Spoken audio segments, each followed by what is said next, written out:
Innal hamdalillah nahmaduhu wa nasta'inuhu wa nastaghfiruh wa na'udzu billahi min shururi anfusina min sayyiati a'malina. Asyhadu an la ilaha illallah wahdahu la syarikalah wa asyhadu anna Muhammadan abduhu wa rasuluhu alladzi la nabiyya wa la rasula ba'dah.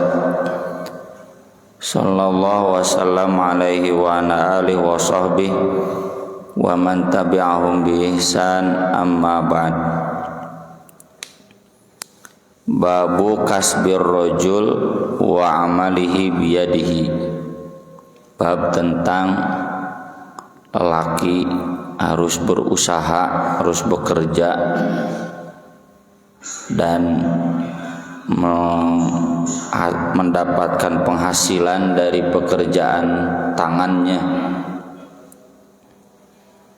Hadis yang pertama dari Aisyah radhiyallahu anha qalat lamastukhlifa Abu Bakrin As-Siddiq. Ketika Abu Bakar As-Siddiq diangkat khalifah, qala, dia berkata,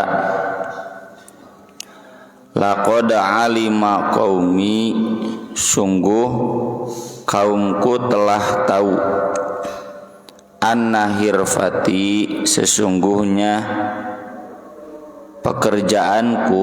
Hirfah itu arti asalnya gerak, tapi geraknya gerak buat bekerja mencari nafkah. Sesungguhnya pekerjaanku lam takun ta'jizu an ma'unati ahli, tidak pernah kurang untuk memberi nafkah keluargaku. Semua orang tahu saya ini pedagang dan hasil dagang saya cukup buat menafkahi keluarga saya. Wa syughiltu bi amril muslimin, tapi sekarang saya disibukkan dengan urusan kaum muslimin.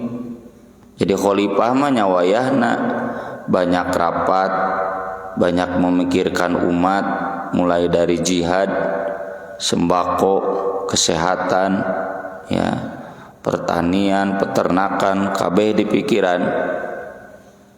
Kita mah di masjid paling mikiran masjid, mikiran jamaah, ya, pemikiran kehidupan lainnya.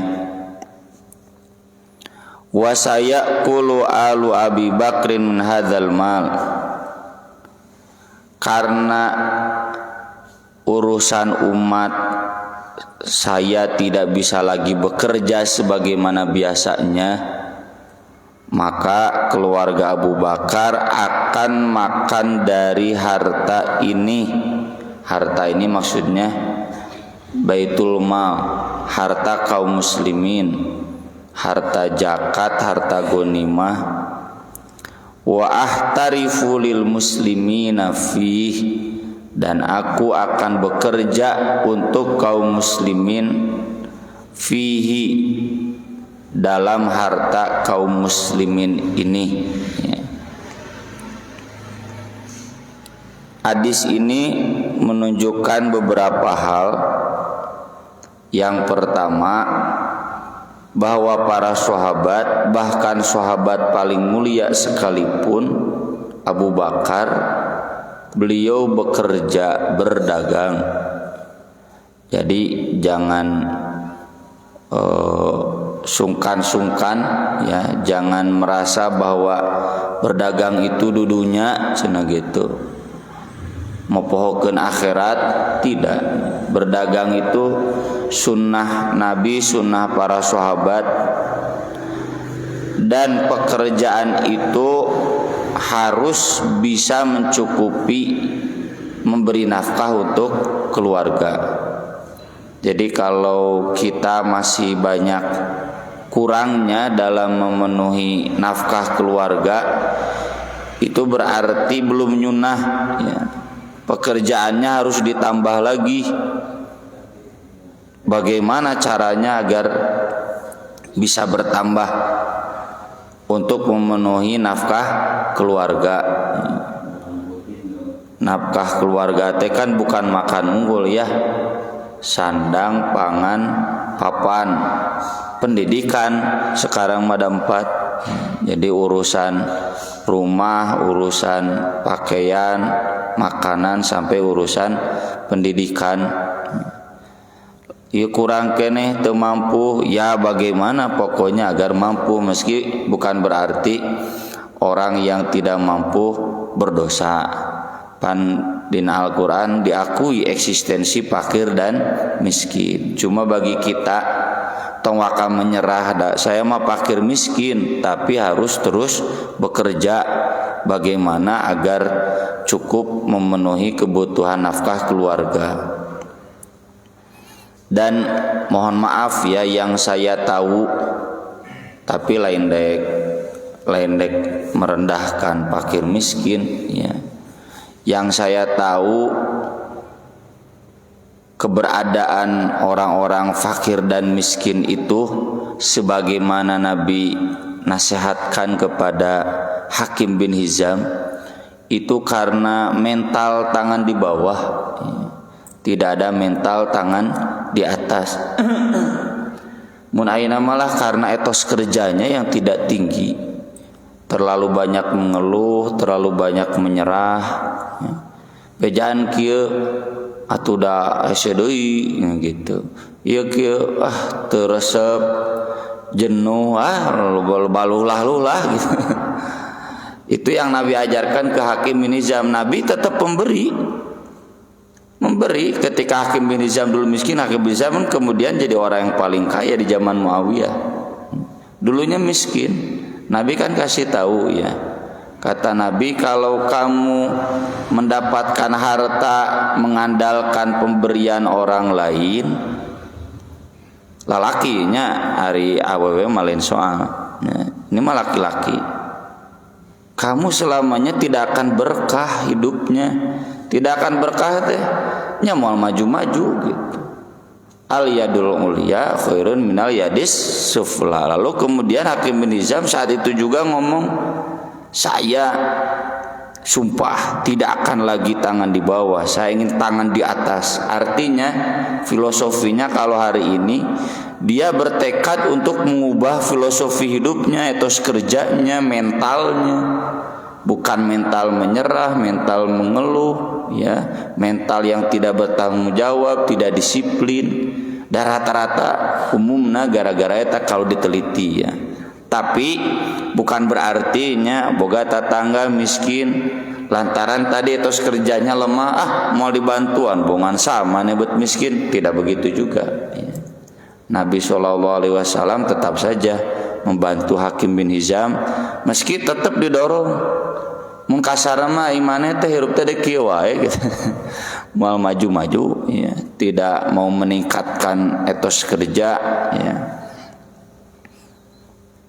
Yang kedua, ini jadi dalil bahwa kalau seseorang sudah terlibat urusan umat, maka dia harus total untuk umat. Dan untuk mengganti kehidupan dia yang tersita oleh umat, itu harus disisihkan dari Baitul Mal. Ya. Baitul Mal teh mun ayeuna mah naon? Kas negara, ya, Menteri Keuangan Sri Mulyani. Ya. Makanya sekarang mah bagus ya, sejak zaman PSBY anu digaji ku nagara teh lain PNS unggul. Anu teh PNS oge digaji ya. Bahkan di hakim contoh ada hakim ad hoc yang bukan hakim pun, yang bukan PNS itu bisa ikut seleksi kalau layak ya. Guru kan lain guru usad rosad kan lain guru negeri ya, dan lain-lainnya itu dapat ya tunjangan. Jadi rada islami rada islami di babaga eta nama ya, Profesor Maman misalkan ya, itu dapat tunjangan karena profesornya meski bukan PNS, karena terdaftarnya di Unisba misalnya, dan yang lain-lainnya. Jadi sudah agak islami kepengurusan keuangan di kita ya. termasuk dokter-dokter juga sama, ada tunjangan-tunjangan dan lain sebagainya lah. Tapi catatannya harus transparan. Transparan itu di sini kan Abu Bakar tidak sembunyi-sembunyi. Kalau sembunyi-sembunyi itu namanya gulul. Gulul itu penggelapan. Itu yang sering saya kritik PT Proposalindo. Awas cita di pemuda di pemudi mun aya nu kitu duka di kolot mabit teu apa. Da kakara asup ayeuna ka kolotna. PT Proposalindo teh mun menang proposal potong 10%, 20%. Kan cenah berhak. Kalau memang berhak sok jelas anggaranna.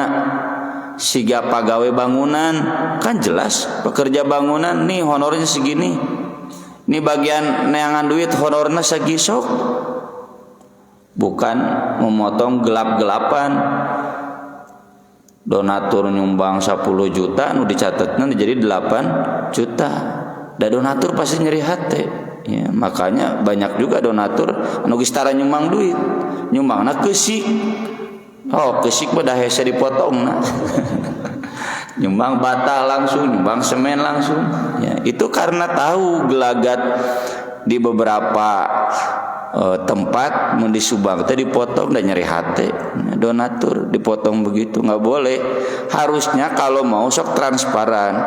Panitia ini karena total nungkulan harus ada honor siga pagawe real terbuka. Ya.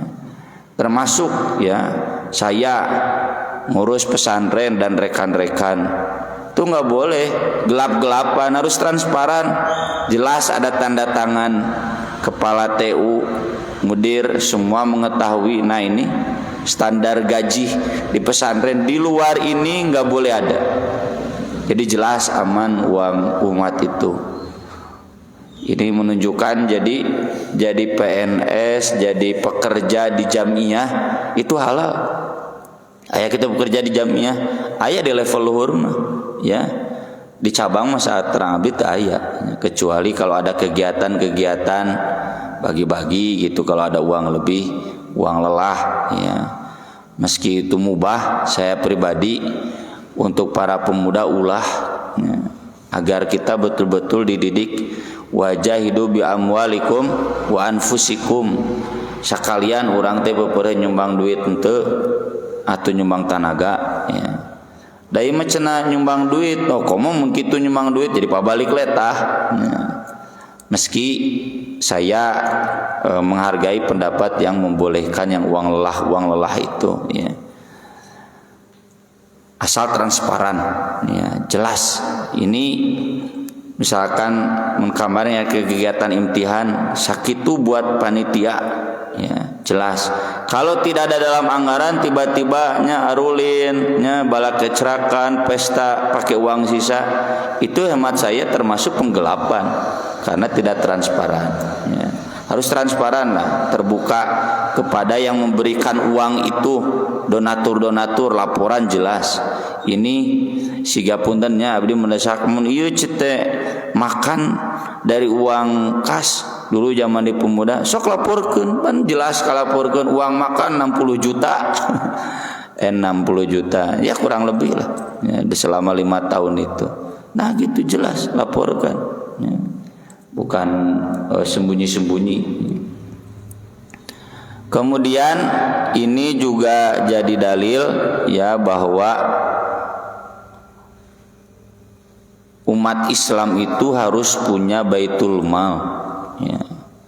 Baitul mal itu memang pusatnya dari zakat, sedekah, termasuk dari bisnis, ya, bisnis keumatan, ya. Jadi kalau kita ditunjuk jadi ketua DKM, ketua cabang, ketua naon termasuk saya jadi mudir, itu harus memikirkan harus ada baitul mal, buka lahan-lahan usaha, ya. Di Al-Azhar itu, Al-Azhar Mesir, lain SD unggul, di SD nepikeun ka perguruan tinggi itu gratis biayanya. Kenapa? Karena sudah punya baitul mal dari lahan wakaf, dari usaha-usaha, ya. tinggal diajar yang mahasiswa teh tinggal serius teu kudu capek ya mikiran biaya. Orang tua juga tinggal fokus mendidik anak teu kudu lieur mikiran mayar ke pesantren. Ini kelemahan di kita ya. Kelemahan di kita semuanya lah. Kita belum punya baitul mal yang bisa ya menjamin kehidupan orang-orang yang terlibat di kaum muslimin. Kemudian hadis berikutnya dari Aisyah radhiyallahu anha, kana ashabu Rasulillah sallallahu alaihi wasallam ummala anfusihim. Para sahabat Rasulullah sallallahu alaihi wasallam adalah para pekerja diri-diri mereka sendiri. Jadi enggak ada yang punten pengangguran ngarepkeun pamere batur, enggak ada, semuanya bekerja. Fakana yakunu lahum arwah, bahkan seringkali ada arwah itu bau tidak sedap, lain arwah bahasa Indonesia. Faqila lahum, sampai diomongkan kepada mereka oleh sesama mereka, lawih tasaltum, seandainya saja atuh kalian mandi datang ke masjid teh, apalagi mau Jumatan. Makanya di Jumatan diwajibkan mandi, ngarah naon, ngarah teu barau awak ya.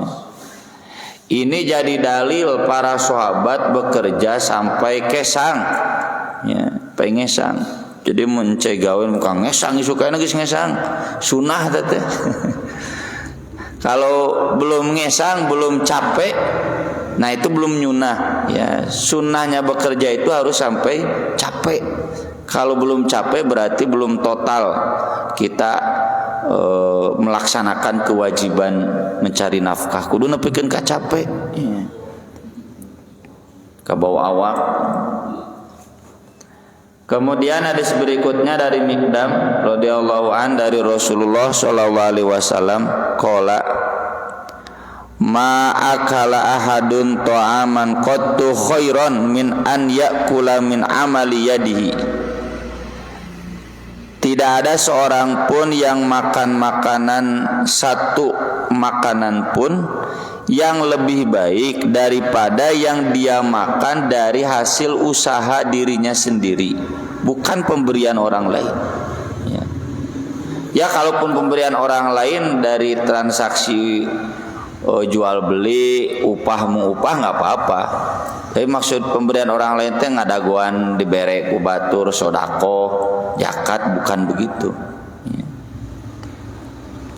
Wa inna nabiy Allah Dawud alaihissalam kana ya'kulu min amali yadihi, dan sungguh Nabi Allah Dawud alaihissalam beliau makan dari tangan, hasil kerja tangannya. Pertanyaannya, kenapa Nabi menyebutkan Nabi Dawud? Ya karena Nabi Dawud itu nggak bekerja pun udah cukup, raja bisa galaya. Kenapa tidak mencontohkan Nabi sendiri atau Nabi Ibrahim, Nabi Nuh? Kenapa Nabi Daud? Ya karena semua tahu Nabi Daud itu Nabi yang paling kaya. Meskipun sudah kaya, tetap Nabi Daud itu bekerja dari hasil tangannya sendiri. Apa pekerjaan Nabi Daud? Zarad. Zarad itu pandai besi. Maka di Al-Quran wa'allamnahu son'ata labus lituhsinakum min ba'sikum. Allah mengajarkan ke Nabi Dawud keahlian membuat baju besi. Baju besi anu tameng atau baju besi anu rante. Itu Nabi Dawud mu ahli. Lituhsinakum min ba'sikum, untuk melindungi kalian dari serangan musuh. Jadi meskipun Nabi Daud sudah jadi raja, itu keahlian itu nggak dihilangkan, tetap ya. Itu ketawaduan ya Nabi Daud. Dalam riwayat lain disebutkan wa kana Adamu harrathan, Nabi Adam itu harrathan, petani melak. Wa kana Nuhun najaron, kalau Nabi Nuh tukang kayu. Tah, ini di situ aksan tanya. Sunnah Nabi Nuh. Ya. Mantak merekna abdan syakuron. Karena abdan syakur itu kan Nabi Nuh. Ya, Nabi Nuh innahu kana abdan syakuro. Nabi Idris khayyaton. Khayyaton itu penjahit. Mun aya nama tukang konveksi itunya wear gitulah. Muslim wear cenah. Kemudian wakana Musa ro'yan, kalau Nabi Musa penggembala kambing. Ya. Nah di sini juga para ulama membahas yang dimaksud bekerja itu, yang terbaik itu apa? Imam Ibnu Hajar menuliskan usulul makasib ada 3, az-zira'ah, wat-tijarah, was-sun'ah. Az-zira'ah itu pertanian, ya, perkebunan. Tijaroh dagang, wasun'ah itu keahlian. Kayak Nabi Daud tadi ahli membuat besi, baju besi, ya. Harus punya keahlian. Dagang, tak pilih ya nya para pemuda mau pilih mana. Kemudian kata mazhab Syafi'i yang paling bagus untuk dijadikan penghasilan itu at-tijarah, dagang. Ya. Termasuk yang diajarkan guru-guru saya. Mun hayang jadi jelma beunghar loba sodaqoh dagang. Tong ngandalkeun jadi ustad, kayak biasanya jadi ngajual ayat-ayat Allah. Dagang we pugu ngajual barang, tong ngajual ayat-ayat Allah. We jual keunana jadi ngajual ayat-ayat Allah. Bahaya. Yang ngajual ayat-ayat Allah teh naon nu haram jadi halam, ya. Nu bid'ah jadi sunnah gitu. Kulantaran neangan isi beuteung, bahaya. Kemudian kalau menurut imam madhab yang lain atyabaha az-zira'ah, pertanian. Kenapa? Karena pertanian itu aqrabu ila tawakkul, lebih dekat pada tawakal. Menanam, merawat, kan ngajadikeun sama Gusti Allah. Ya. Jadi lebih dekat kepada Allah Subhanahu wa taala. Nah, itu terserahlah ya, yang jelas pekerjaan yang terbaik sesuai passionnya. Tapi catatannya kata Imam Ibnu Hajar, wa fauqa dzalik, yang lebih dari itu, min amalil yadi ma yaktasibu min amwalil kufar bil jihad. Itu juga pekerjaan. Meraih penghasilan dari jihad lewat ghanimah, itu pekerjaan juga. Itu pekerjaan terbaik. Mengapa? Berdasarkan sabda Nabi. Sabda Nabi SAW, wa ju'ila rizki tahta rumhi, rizkiku dijadikan di balik tombakku dan pedangku.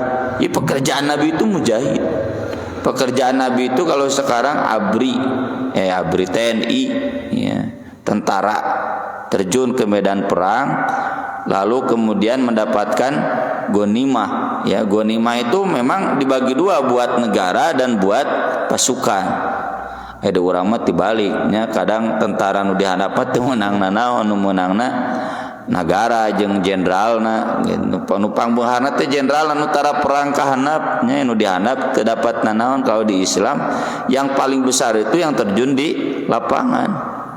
Nanti dibagi dua hartanya, yang 20% buat Baitul Mal, yang 80% buat pasukan itu.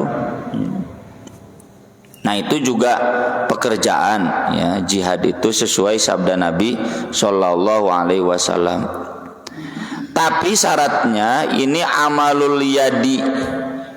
Jadi yang terbaik kata para ulama, min syartihi an la ya'taqida anna rizqa minal kasbi bal minallah. Jangan meyakini bahwa rizki itu dari pekerjaan itu, ya. Jadi Mang Udir tong yakin, wah cenah alhamdulillah ieu cenah rizki teh rada lancar ieu dagang pisang ijo mah. Tah, itu salah itu. Bukan masalah pisang hijaunya, bukan masalah jadi tukang kayunya, bukan masalah jadi tukang besinya. Rizki mah anggar kudu yakin ya Allah. Ini mah hanya menunaikan kewajiban. Buktinya banyak yang dagang yang sama, ya, tapi beda. Misalkan ini sesama pedagang kayu, kayunya sarua kayu pinus misalkan, atau kayu albasia, nah beda.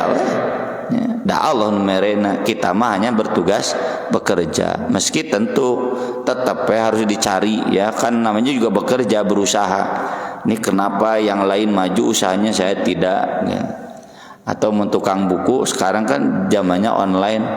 Nah hasil itu mau bisa jual 2000 buku, saya mah cenah 100 ge susah cari. Kenapa? Meskipun ujung-ujungnya tetap yakin anu merena Gusti Allah, ya. Tapi kalau malah meyakini rizki itu dari usaha, itu yang dilaknat oleh Allah kepada Qarun. Ya, Qarun kan mengatakan innama utituhu ala ilmin. Saya punya harta begini karena saya pinter berusaha. Awalam ya'lam anna Allah qad ahlaka min qablihi man huwa asaddu minal quruni man huwa asaddu minhu quwwah wa aktsaru jam'a. Ku Allah dibinasakeun, ya. Dalam surat Az-Zumar, fa asabahum sayyi'atu ma kasabu fa asabahum ma lam yakunu yahtasibun. Itu sampai diulang 2 kali, fa asabahum sayyi'atu ma kasabu wa ma hum bimujizin. Karena mengatakan ala ilmin indi, ini semua harta karena saya dagang ini, saya begini. Menimpa mereka kejelekan dari hasil klaim mereka. Jadi famahum bimujizin, mereka nggak bisa ada yang menyelamatkan. Dan itu banyak di Al-Quran. Contoh pemilik kebun di surat Al-Kahfi yang 2 orang. Itu gara-gara tidak mengatakan Masya Allah, ini kehendak Allah, langsung kan dijadikan rata dengan tanah. Atau ashabul jannah pemilik kebun yang ada di surat Al-Qalam, gara-gara wala yastathnun, poho insya Allah, kalau Allah menghendaki ini akan jadi panen. Tak poho nyebut insya Allah, malam ya ini kalau begini pasti jadi panen begini. Tuh ngomong insya Allah. Fa asbahat kasoreb, serata sigan geus dipanen, ya, habis. Tuh tetap ya bapak-bapak atau saya yang bekerja harus meyakini rizkinya pamere Gusti Allah, bukan karena usaha. Kemudian hadis yang terakhir dari Abu Hurairah radhiyallahu an, qala Rasulullah sallallahu alaihi wasallam, la an yahtatiba ahadukum huzmatan ala dhahrihi. Seseorang yang memanggul kayu bakar, 1 ikat kayu bakar di atas punggungnya. Dalam riwayat lain fayabi'ahu, lalu dia menjualnya, fayakufallahu an wajhihi, lalu Allah menahan wajahnya dari minta-minta. Khairun, itu lebih baik, min an yas'ala ahadan, daripada dia minta kepada siapapun, fayu'tiyahu au yamna'ahu, terserah itu apakah orang itu memberinya ataupun tidak memberinya, ya. Termasuk ini anak ke orang tua ke anak, ngandalkeun pamere budak we misalkan, ya. Dikecualikan kalau memang sudah pada tahap usia yang tidak mungkin bekerja. Naon usia 55 tahun ke atas itu mah sudah jadi standar keilmuan lah di kita. Kalau usia 55 tahun ke atas itu kan usia pensiun, ya, sudah memang nggak mungkin produktif lah. Mun di PNS nya geus moal benereun gitu. Kalau guru 60 kan, 60 tahun ke atas itu udah nggak mungkin produktif, ya. Nah kalau 55 tahun ke atas, 60 tahun ke atas, nya eta mah kewajiban budak mere nafkah kanu jadi kolot, ya. Tapi kalau orang tuanya masih mampu bekerja ya bagus, ya. Jadi ini hadis mengajarkan kita jangan memilih meminta atau menerima pemberian. Kalau perlu dagang suluh, dagang suluna dalam konteks Nabi, ini hadis Nabi. Di dia mah tukang suluh tuh jadi emas. Kalau sekarang mungkin mohon maaf ya, mulungan cangkang aqua, mulungan aqua botol itu lebih baik daripada hidup mengandalkan pemberian orang lain. Jadi sakirana urangnya siga nuku abdi diajarkan ke santri, kamu jangan menyerah. Mun teu bisa menyumbang apapun, tahu lobakeun itu cangkang aqua botol pulungan ka ditu. Bisa kene bekerja jadi pemulung. Ini kan konteksnya jadi pemulung nih, jadi pemulung lalu dijual. Meski menurut orang lain hina, menurut Nabi mah mulia daripada hirup cici ngandalkeun pamere dulur gitu kasarnya. Ini hadis-hadis semuanya mengajarkan kepada kita untuk menjadi pekerja pencari nafkah yang gigih, dan ini tidak bertentangan dengan ayat-ayat atau hadis-hadis yang menganjurkan kita untuk memprioritaskan akhirat. Karena ini bekerja pun tujuannya untuk akhirat. Sekian yang bisa kita bahas pada kesempatan pagi ini, mudah-mudahan bermanfaat. Mangga bila aya pertarosan.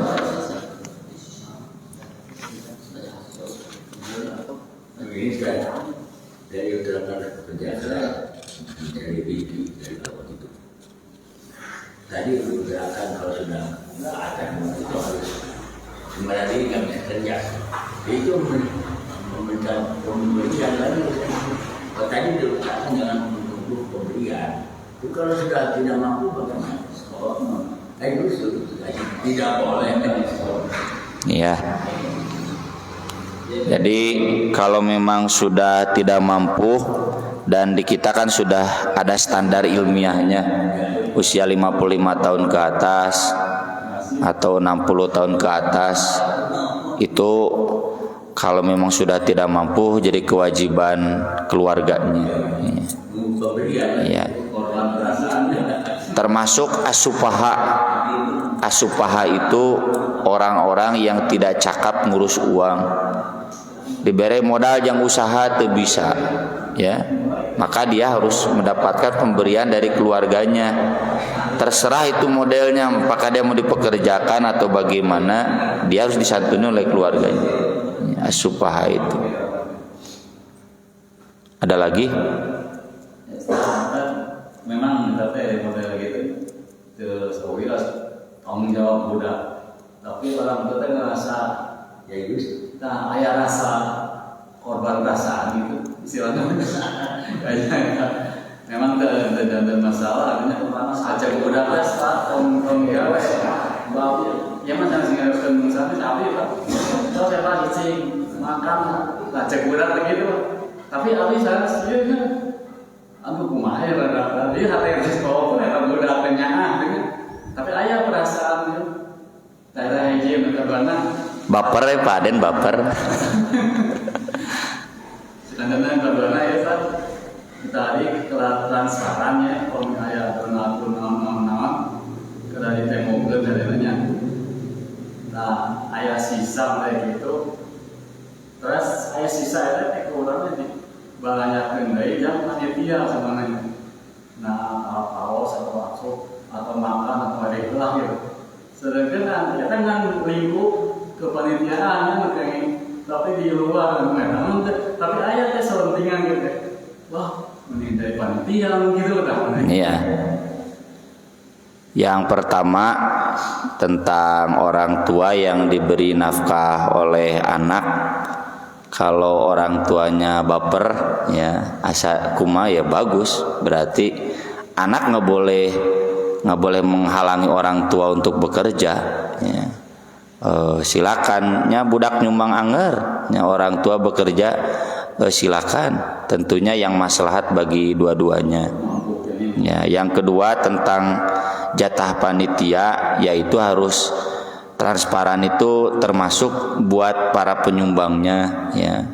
Siga kaos panitia, ya itu memang udah tahu kalau dia tahu ya, bahwa uang kurban itu nanti buat panitia, buat itu termasuk kaos Sanajan ujung-ujung nama kaos mah gratis. Ujung-ujung nama kaos mah gratis karena di At-Taubah ya tukang kaos gitu. Tapi udah pada tahu memang begitu sih gak menyumbang ke panitia imtihan dibikin kaos, itu mah udah pada tahu yang nyumbang juga memang mereka berhak dapat kaos. Bag-bagan piknik mah memang itu seringkali menyinggung. Kenapa yang nyumbangnya anggota anu piknikna taskil cabang ngungkul gitu. Nah, maka ini filosofi pagi harus dipakai. Ajakan KB. Ajakan KB seutik sewang cenah gitu. Itu harus begitu, jangan pilih-pilih. Saya pun begitu ya di sekolah. Jadi nggak ada piknik jatah asatidah, nggak ada. Ya. Itu cenah asatidahna mayar, abdi we mudir amayar cetek gitu. Nggak ada jatah piknik karena punten yaitu menyakiti hati orang tua. Pengalaman ya istri saya sendiri ya belum apa.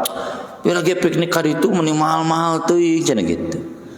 Nyapan mahal teh eta teh jangan biayaan guru. Nya cenah guruku da moal kieu. Daru katingali teh guru mawa anakna cenah mawa pamajikanna. Nah itu yang menyakitkan hati orang tua itu gitu. Jadi ya sebaiknya yang begitu tidaklah. Piknik kaos mah kaos konsumsinya itu mah lumrah. Piknik mah memang menyakitkan hati nu teu ka bawah. Kecuali di bawaan kabeh gitu.